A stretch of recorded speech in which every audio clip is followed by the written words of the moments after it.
اللہ پاک بار بار مکالمہ کرتا ہے، اللہ تعالیٰ ہاں بات چیت ہو رہی ہے. ایسا نہیں ہے کہ بس آرڈر مکالمہ ایسا ہوگا تو ایسا ہو جائے گا. مطلب ہر چیز کا جو ہے وہ اچھائی بھی بتائی جا رہی ہے، برائی بھی بتائی جا رہی ہے. اللہ تعالیٰ نے اوپن اینڈڈ چھوڑا ہوا ہے. یس کہ ہدایت لینا چاہتے ہو تو یہ فارمولا ہے، اس پہ کام کرو، تمہیں ہدایت مل جائے گی.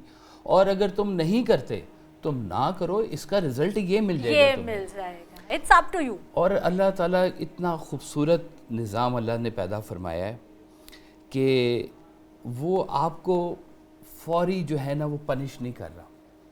آپ کی گناہ کی نیت ہو، موقع دیتا ہے.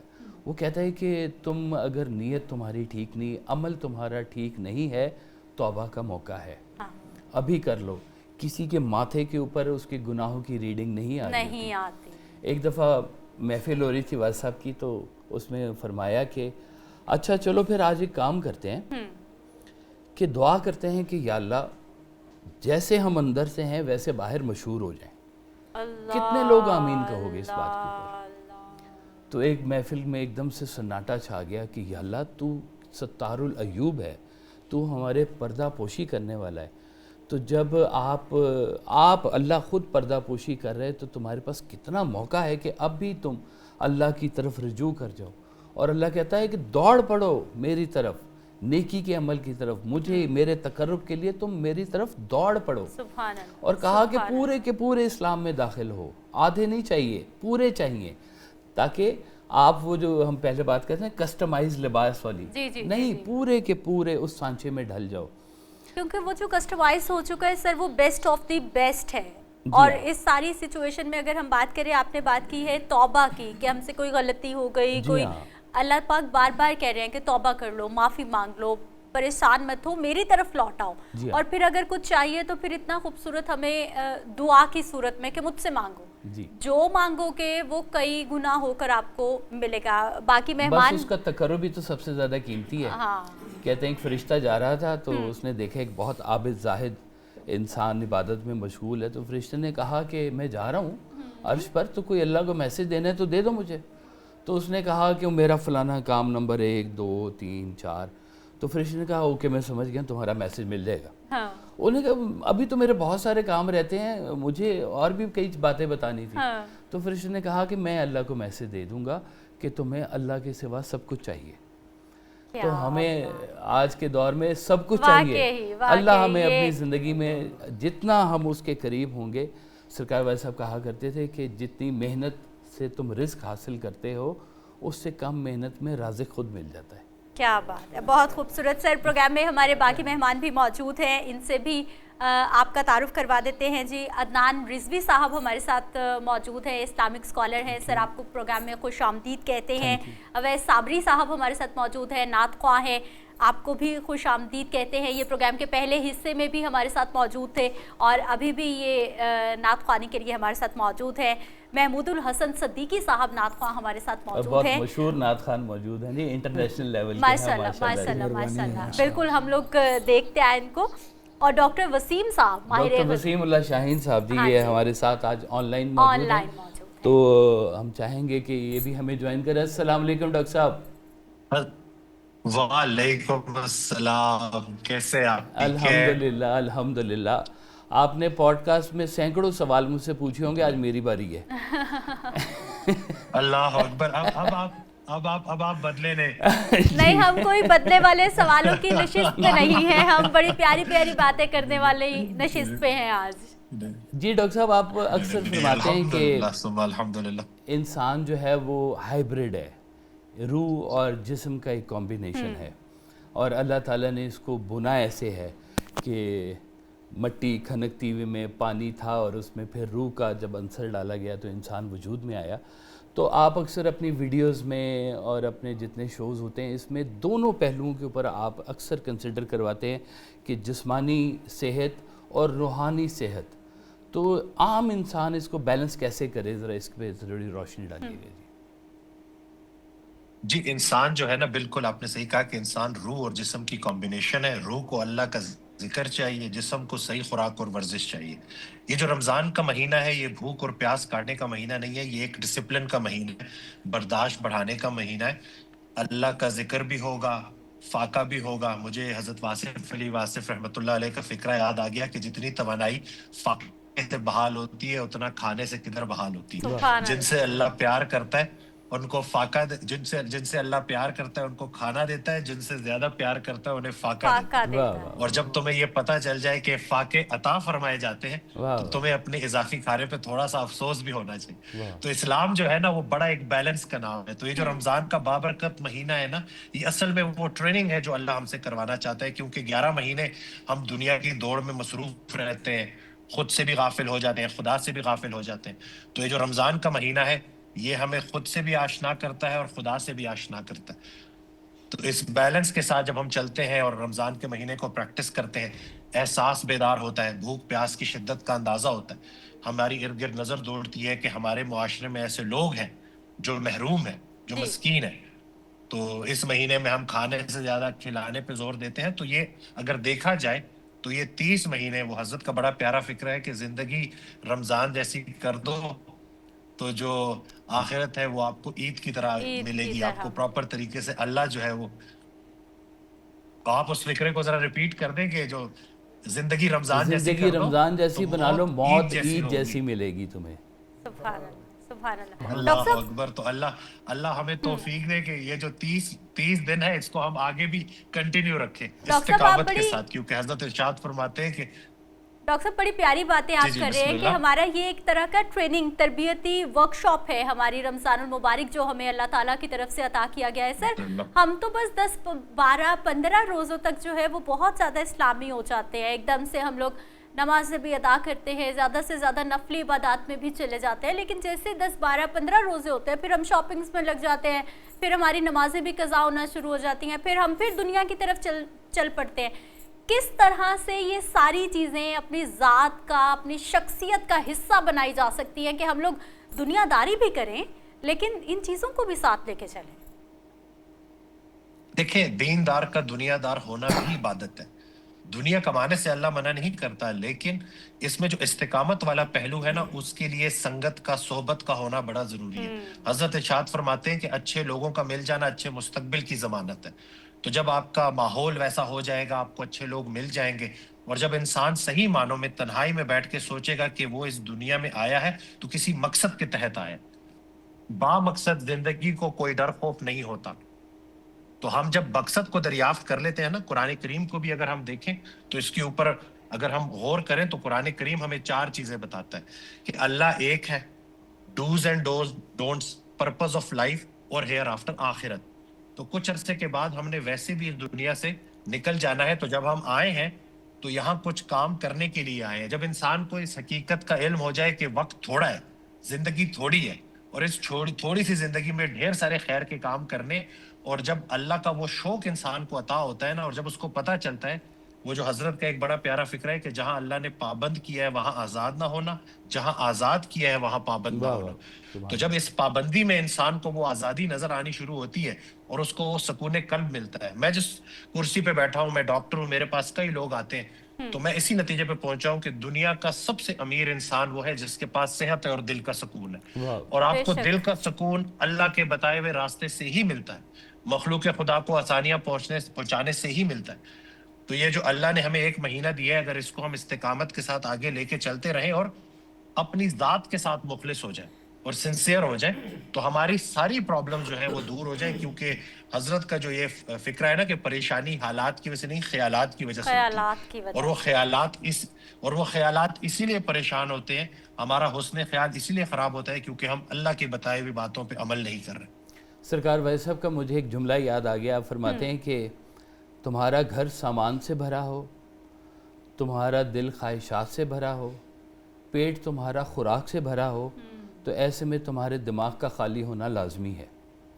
یعنی کہ یہ ساری چیزیں جو ہے نا, دنیا کی ہوس اور دنیا داری اور دنیا کی طمع جس کو کہا ہے, لالچ کہا جاتا ہے, وہ اپنی زندگی سے جتنا مائنس کرتے جائیں گے آپ کی روح اتنی زیادہ نکھرنا شروع ہو جائے گی, کاشف اجلنا شروع ہو صاحب. جائے اب گی. دیکھنے والے اور میرے جیسے جو کم عقل لوگ ہیں وہ یہ سمجھ رہے ہیں کہ کیا ہم ترقی نہیں کریں, یا پھر یہ طمع میں اور ضروریات میں اپنی زیادہ سے زیادہ جو ان کو پورا کرنے میں، یہ ہم نے ڈفرینشیٹ کس طرح سے کرنا ہے؟ کیونکہ آج کی زندگی گزارنے کے لیے ہمیں مطلب اچھی زندگی کے لیے بہت ساری سہولیات تو چاہیے نا.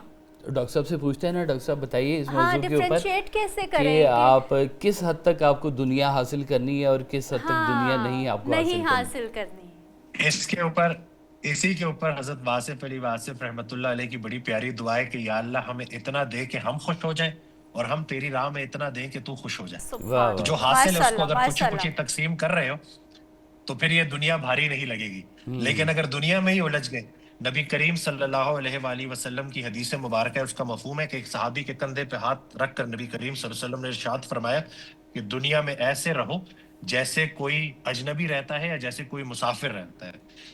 تو وہ صحابی اس حدیث کو مرکز بنا کر اکثر کہا کرتے کہ دن مل جائے تو شام کا انتظار نہ کرنا، شام مل جائے تو صبح کا انتظار نہ کرنا.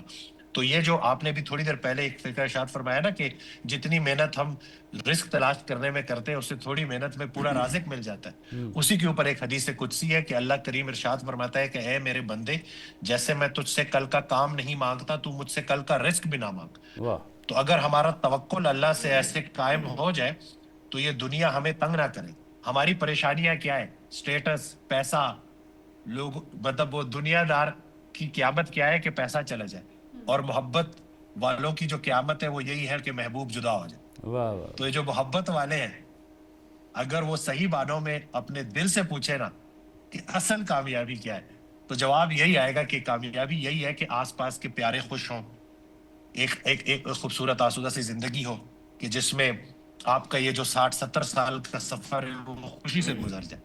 کسی نے حضرت سے پوچھا نا کہ کتنی دنیا بناؤ، تو ارشاد فرمایا اتنی جتنا چھوڑنے پر راضی ہو، کیونکہ چھوڑ تو تم نے دینی ہے. تو بعض اوقات دنیا اتنا آپ کے اوپر حاوی ہو جاتی ہے کہ موت بھی مشکل ہو جاتی، کیونکہ جب چھینے گا نا پھر تکلیف ہوگی، چھوڑ دو گے تو تکلیف نہیں ہوگی. نہیں بات بہت اچھے.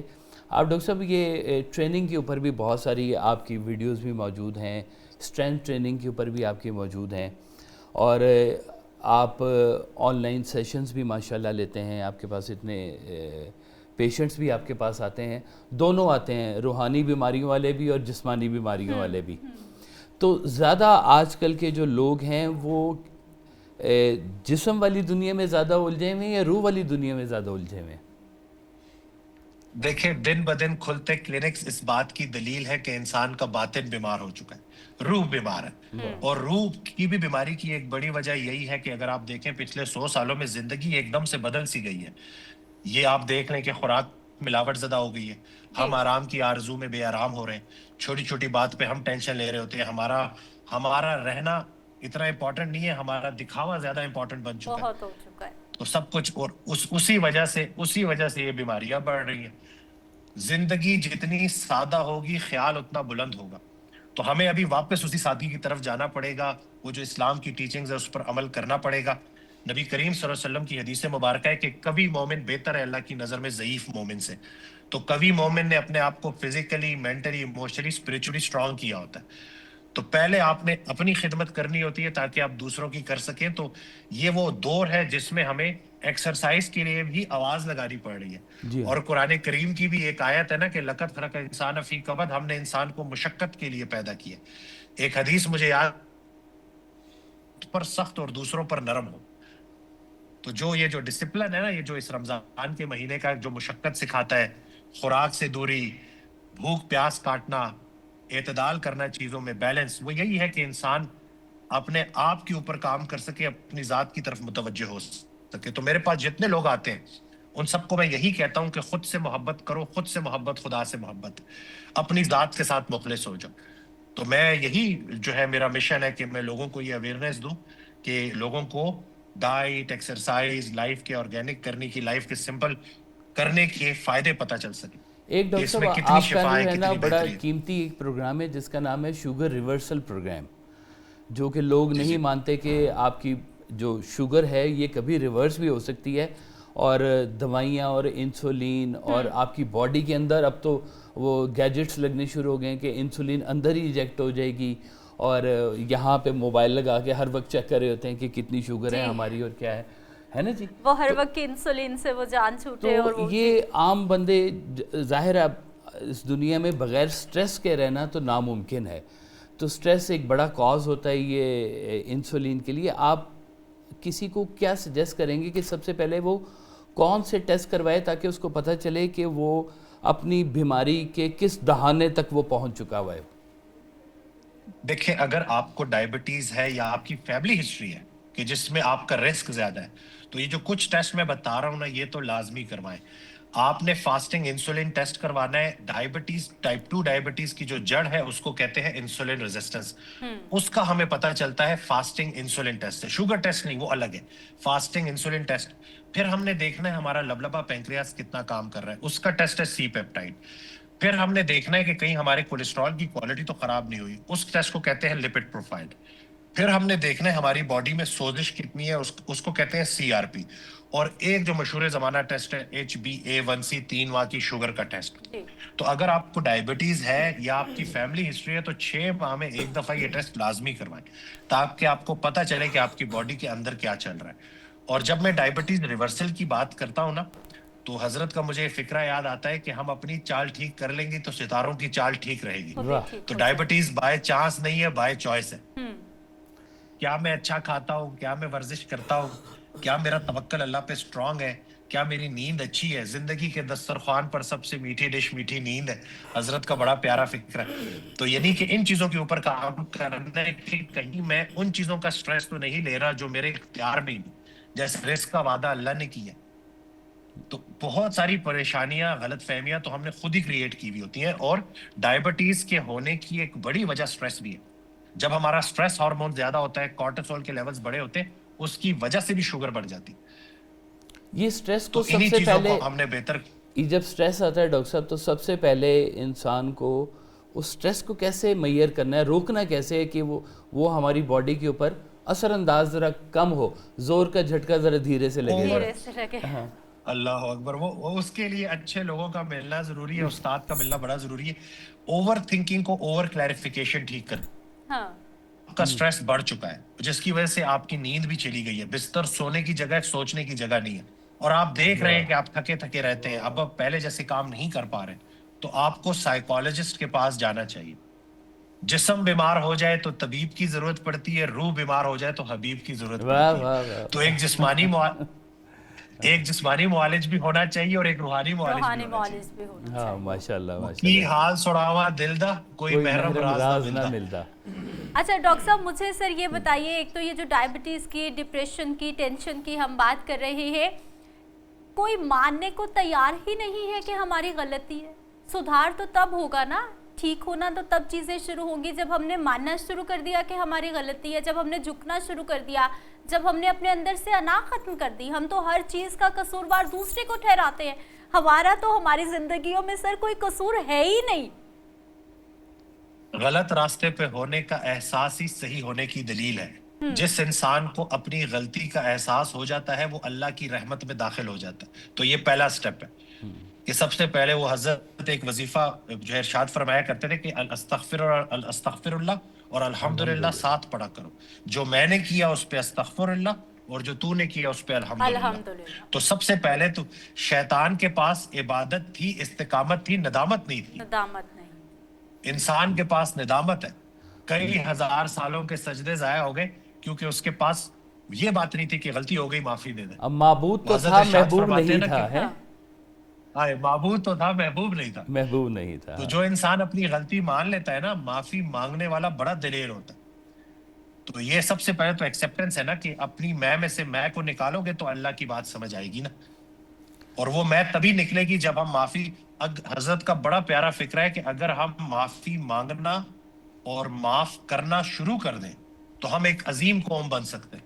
کیا بات، بہت خوبصورت، بہت خوبصورت. اچھا سر، آغاز کہاں سے کریں؟ ذرا دیکھنے والوں کو مشورہ دے دیجئے کہ آج سے ہی شروع کرنا ہے، ابھی سے شروع کرنا ہے، اور کیا شروع کرنا ہے؟ وہ الجھا ہوا ریشم ہے، اس کا کون سا سرا کہاں سے ڈھونڈیں اور شروع کر دیں ہم؟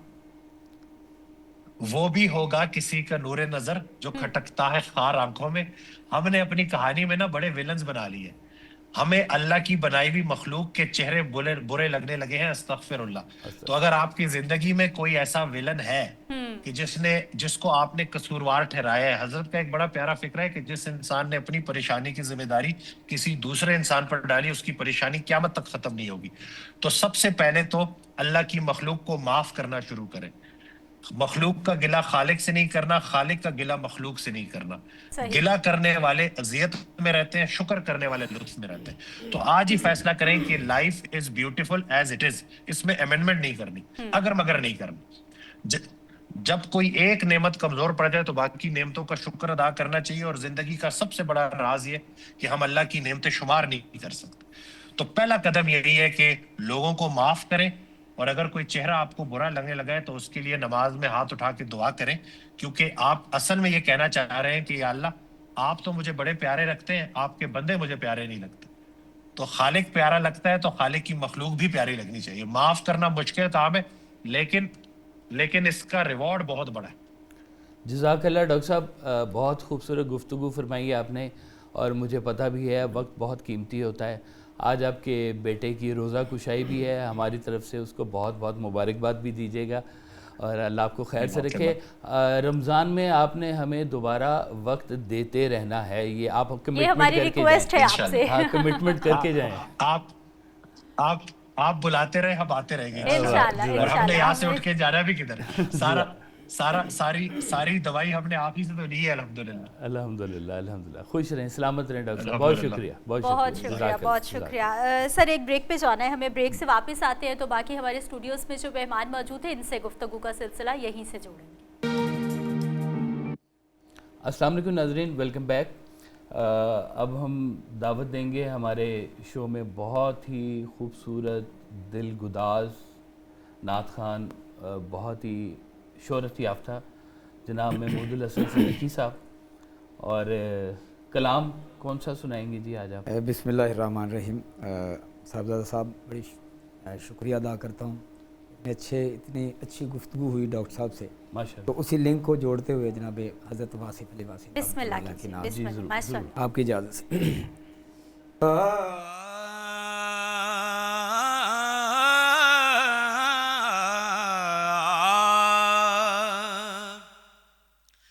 حضور ہی کے کرم سے بنی ہے بات میری، حضور ہی کے کرم سے بنی ہے بات میری، حضور پر ہو فدا ساری کائنات میرے، حضور پر ہو فدا ساری کائنات،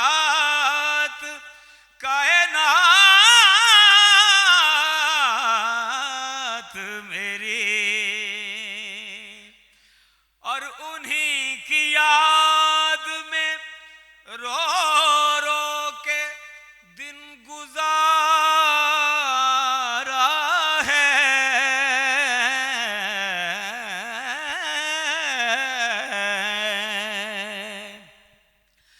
انہی کی یاد میں رو رو کے دل گزارا ہے، انہی کے ذکر سے روشن ہوئی ہے رات میرے، انہی کے ذکر سے روشن ہوئی ہے رات میرے۔ اور جناب شعر دیکھیے، حضور ہی کا تصور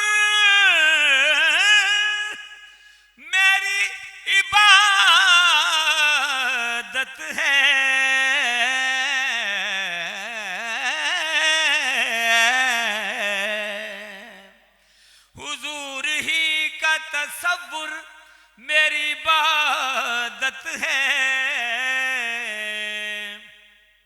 حضور کے ہی وسیلے سے ہے نجات میرے،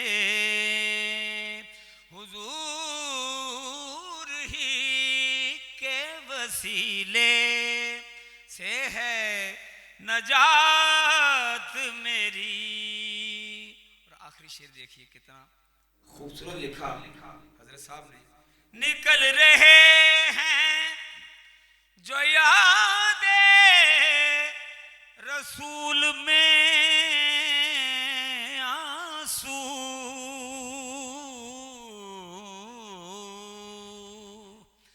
نکل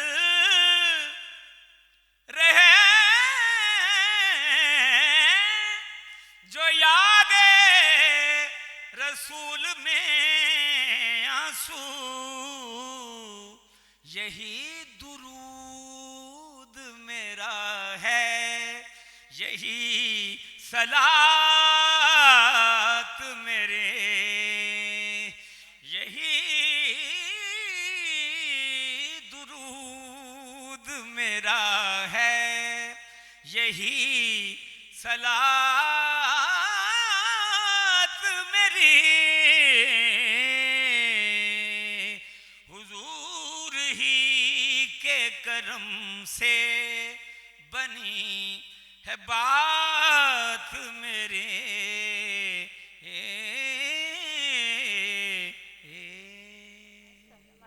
سبحان اللہ، بہت ہی خوبصورت لکھا ہوا اور بہت ہی ماشاءاللہ خوبصورت انہوں نے پڑھا۔ نظر بنتی ہے آپ کی افطاری کے بعد، ٹھیک ہے۔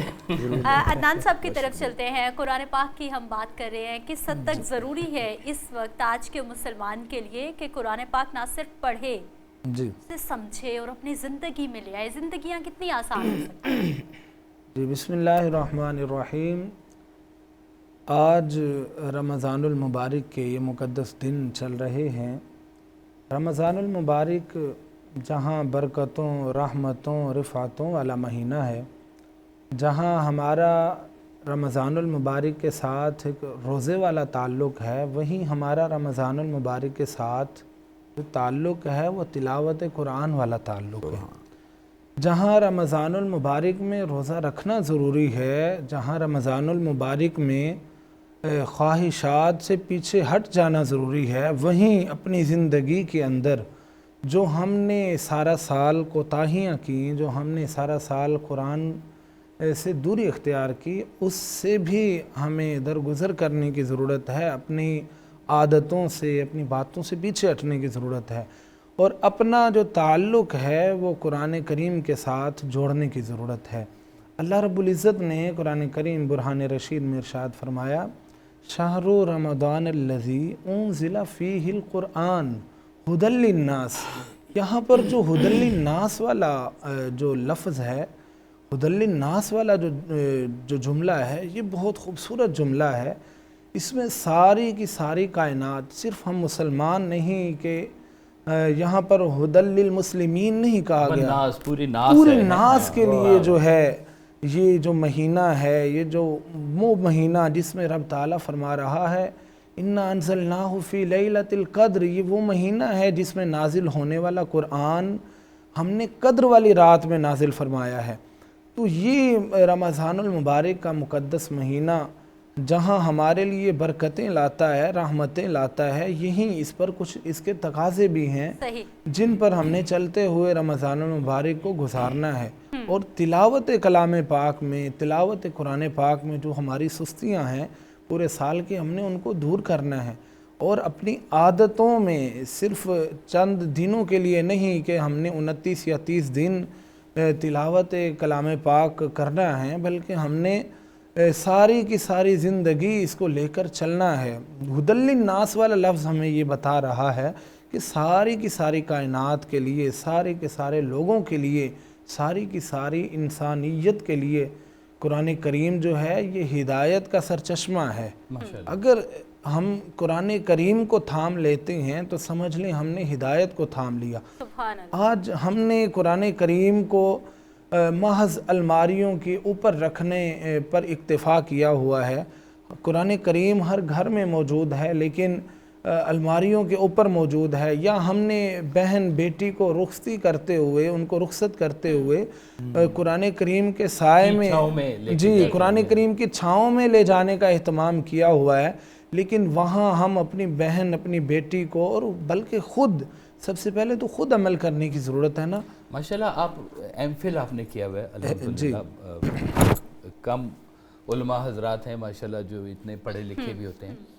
کون سی ایج بچوں کو آپ ریکمینڈ کریں گے کہ وہ اردو میں، کیونکہ ہماری فرسٹ لینگویج عربی نہیں ہے، عربی سیکھنے کا رجحان بہت کم ہے، اردو تو ہماری لینگویج ہے، ترجمہ اردو میں موجود ہوتا ہے، کس عمر کے بچوں کو ریکمینڈ کریں گے کہ وہ قرآن کو با ترجمہ پڑھیں، یا اسکولوں میں کون سی ایج ہونی چاہیے کہ بچوں کو وہاں پر بھی قرآن سے دوستی کروائی جائے اور ان کو قرآن کا مفہوم اردو زبان میں سمجھایا جائے، آسان زبان میں؟ صاحبزادہ صاحب بہت خوبصورت آپ نے سوال کیا، اور ہماری گورنمنٹ نے بہت اچھا اقدام کیا ہے، اس حوالے سے انیشیٹو لیا ہے، اسکولوں میں قرآن کریم کی تعلیم کو لازم قرار دیا ہے۔ آج ہم جیسے ہی شروع ہوتے ہیں، تیسری چوتھی کلاس سے ہمارا بچہ مسلسل قرآن کریم کے ساتھ جڑ جاتا ہے۔ باقاعدہ ترجمۃ القرآن المجید کے نام سے ایک سبجیکٹ ہے جو ہمارے بچوں کو پڑھایا جاتا ہے، باقاعدہ لیکچر اس پر ہوتا ہے۔ یہ ہماری گورنمنٹ کا بہت اچھا اقدام ہے۔ اسی طرح جہاں ہم اسکولوں میں ہمارے بچے قرآن کریم پر لیکچر لیں، تو وہیں پر جیسے ہی ہمارا بچہ تھوڑا سا سمجھدار ہو، ہم مسجد میں بھیجنا شروع کریں یا گھر میں ہی اہتمام کر لیں خود ہی بچوں کو پڑھانے کا۔ بچوں کو صاحبزادہ صاحب خود ہم تب ہی پڑھائیں گے جب ہم خود اچھا پڑھے ہوں گے، جب ہم خود بہتر اپنی تجوید کو، قرآن مجید پڑھنے کو بہتر بنانے کی ضرورت ہے۔ تو میں تو یہ سمجھتا ہوں کہ ہماری جیسے ہی بچہ ہمارا پیدا ہو، ہمارے گھر میں بچے کو لوریاں ہی یہی سنائی جانی چاہیے۔ آج ہوتا کیا ہے صاحبزادہ صاحب، ہمارے بچے جو ہیں پیدا ہوتے ساتھ ہی تھوڑے سے بڑے ہوئے ہم نے ہاتھوں میں موبائل ان کو تھما دیے کہ بچہ تھوڑی دیر کے لیے کارٹون دیکھتا رہے گا اور ماں کو تنگ نہیں کرے گا۔ تو اس چیز سے احتراز کی ضرورت ہے، بجائے اس کے ہمیں اپنے بچوں کو قرآن کریم کے ساتھ جوڑنے کی ضرورت ہے۔ ہمارے اسلاف، ہمارے آباء و اجداد، ان میں جو للہیت تھی، جو خوف خدا تھی، اس کی وجہ یہی تھی کہ بچپن سے ہی پیدا ہوتے ساتھ ہی ان کو قرآن کریم کے ساتھ وابستگی مل جاتی تھی۔ کس صورت میں کہ ماں کی گود جو ہے وہ بچے کا پہلا اسکول ہے، بچے کا پہلا مدرسہ ہے۔ نبی علیہ الصلوۃ نے ارشاد فرمایا کہ ماں کی گود سے لے کر لاحد تک علم حاصل کرو۔ مہد سے لاحد تک، ہاں جی، مہد سے لاحد تک علم حاصل کرو۔ تو مہد میں علم ہم تب ہی حاصل کریں گے جب ہماری مائیں ہمیں قرآن کریم کی لوریاں سنائیں گی، جب ہماری مائیں ہمیں قرآن پڑھ پڑھ کر سنائیں گی۔ ہاں جی، قرآن کے قرآن کریم یاد ہے میرے بچپن میں ٹی وی پر نا، وہ پی ٹی وی پر قصص الانبیاء ایک پروگرام لگا کرتا تھا، تو میں نے خاص طور پہ کہا ہوا تھا اماں جی کو بھی اور سرکار کو بھی کہ جب وہ پروگرام لگے آپ نے مجھے اٹھانا ہے۔ میں اتنے شوق سے وہ سنتا تھا قصص الانبیاء، تھوڑی سی اینیمیشن بھی بنائی ہوتی تھی لیکن وہ کسی وجہ سے بڑی اٹریکٹیو لگتی تھی، ذرا یاد دہانی بھی ہو جاتی ہے، آپ کو خوبصورت لگتی ہے، تاکہ بچوں کے اندر ذوق شوق پیدا ہو۔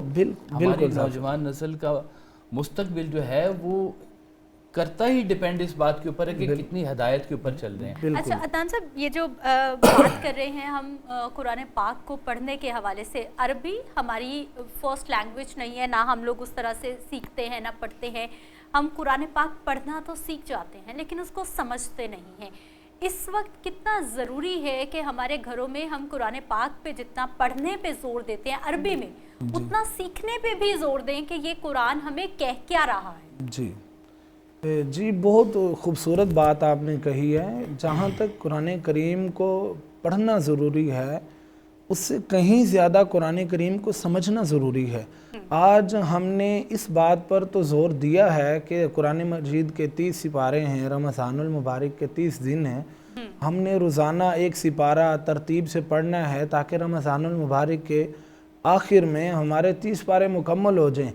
آج ہمیں اس بات کی ضرورت ہے, ہم اس طرف توجہ کیوں نہیں دے رہے کہ بجائے مقدار زیادہ کرنے کے ہم مقدار کم کر لیں لیکن سمجھ کر تو پڑھیں. کوالٹی ہاں جی جی, ہم سمجھ کر تو پڑھیں کہ ہمارا رب ہم سے کہہ کیا رہا ہے, ہمارا رب ہمیں کیا فرما رہا ہے. صحیح. اچھا مجھے سر یہ بتائیے کاشف صاحب کہ جس طرح میں ترجمے کی بار بار بات کرنے کی اس لیے کوشش کر رہی ہوں کہ ہمیں پتہ بھی تو چلے نا. ٹھیک ہے وہ جو ہم ویسے قرآن پاک پڑھتے ہیں اس کا تو فضیلت ثواب اللہ پاک کے ہاں بہت زیادہ ہے, لیکن اس کو سیکھنے, اس کو سمجھنے, زندگی میں شامل کرنے سر ہمارے عام گھروں میں یہ پریکٹس ہی نہیں ہے کہ ہم اسے سمجھیں یا پھر ترجمے کے ساتھ پڑھنے کی. سب سے پہلے تو بڑی ضرورت ہوتی ہے کہ بچوں کے ساتھ آپ گفتگو تو کرنا شروع کریں. جی, ان کے ساتھ دوستی تو کریں, جی, وہ آپ پہ ٹرسٹ تو کریں. ٹرسٹ تو کریں, آپ کی بات کو وہ تبھی ویلیو دیں گے جب ان کا آپ پر ٹرسٹ ہوگا. تو وہ ٹرسٹ بلڈ ہوگا تو کوئی آپ اللہ کی بات ان کو سکھا سکتے ہیں. تو بعض اوقات بزرگ ہم نے دیکھا کہ قرآن کے بڑے بڑے مفاہیم وہ چھوٹے سے ریپر میں ہمیں بنا گولی کی طرح کے دے کے یہ لو بیٹا جھوٹ نہ بولنا, تو کتنا بڑا ایک سبق مل جاتا ہے. تو اگر ابا جی خود جھوٹ بول رہے ہوں گے تو بچوں نے پھر کہنا ہے کہ ابا جی آپ خود تو وہی کرتے ہیں جو ہمیں منع کر رہے ہیں, تو پھر کیسے ہوگا. تو اس کی تاثیر نہیں آتی. میرے خیال وقت کم بھی رہ گیا ہے, تو چونکہ بیٹھے ہیں ہمارے اویس رضا صابری صاحب بھی ماشاء اللہ. بات ان پر جو چھوڑ دیتے ہیں,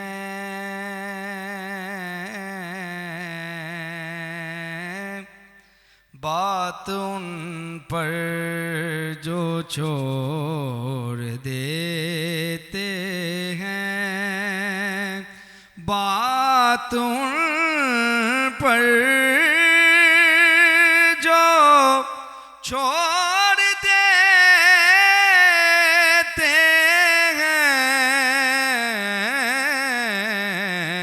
ہیں, دل شکستہ وہ جوڑ دیتے ہیں,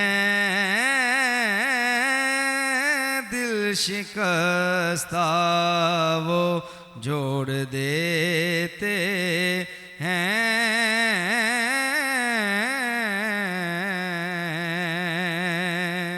ان کے جود و سخا کا کیا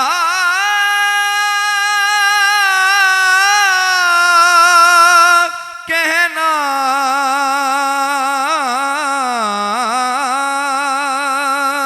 ان کے جود و سخا کا کیا کہنا, لاکھ مانگو کروڑوں دیتے ہیں, کائنات وچ جیڑی بھی چیز رب دی اودے اتے مختاری حضور دیے, اکھاں ویکھ کے جنوں نہ رجن صورت ہو جئی پیاری حضور دیے, کوئی کنا بھی آلہ تو آلہ ہووے من نہیں پیندی سردار حضور دیے, کلا منگتا میں حضور دا نہیں, منگتی دنیا ساری حضور دیے, لاکھ مانگو کروڑوں دیتے ہیں, جس طرف وہ نظر نہیں آتے ہم وہ راستہ ہی چھوڑ دیتے ہیں, ہم وہ راستہ ہی چھوڑ دیتے ہیں. ہاتھ قدرت کے ان کے دشمن کو ہاتھ قدرت کے ان کے دشمن کو توڑ دیتے مروڑ دیتے ہیں کعبہ بنتا ہے اس طرف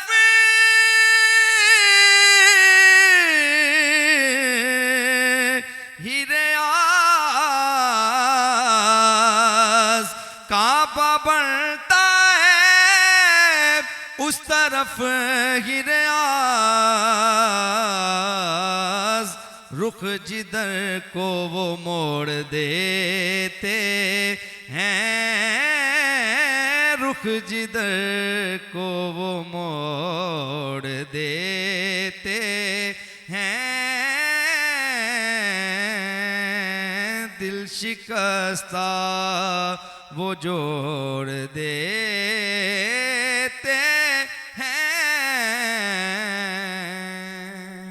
سبحان اللہ، ماشاءاللہ ماشاءاللہ، بہت ہی حسین۔ سر آج کا پیغام دیجیے دیکھنے والوں۔ جی آج جو ہمارا ٹاپک جس طرح سے بنا ہے، سب سے پہلے بات یہ کہ والدین خود سے اس توجہ میں ہوں کہ اللہ کے حبیب کے راستے پہ وہ خود بھی چلنا چاہتے ہیں، کیونکہ اب وہ تبلیغ زبان والی چلے گی نہیں، اب تبلیغ چلے گی کردار والی، عمل والی، تاکہ آپ کے بچے آپ کو دیکھ کر خود سے انسپائر ہوں اور اس چیز کو بہت اچھا سمجھیں۔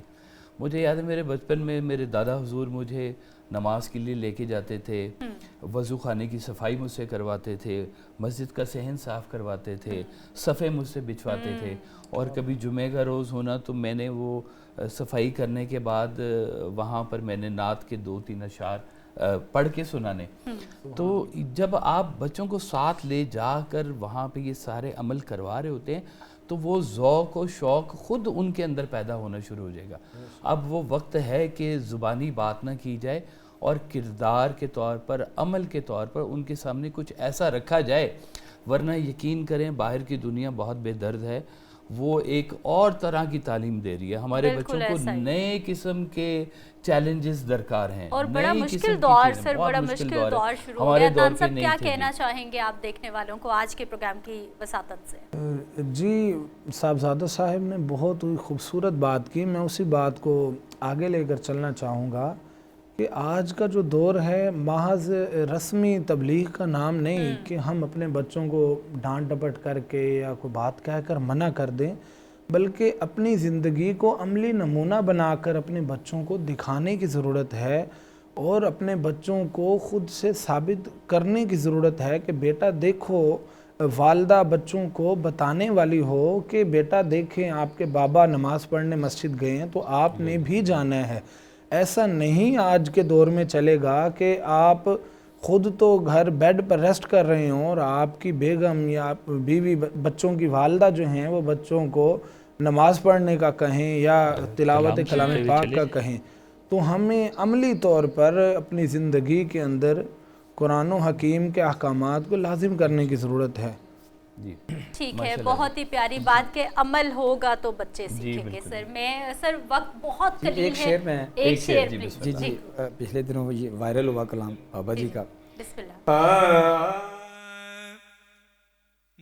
دیدار ذات پاک ہے، چہرہ حضور کا کعبے سے کم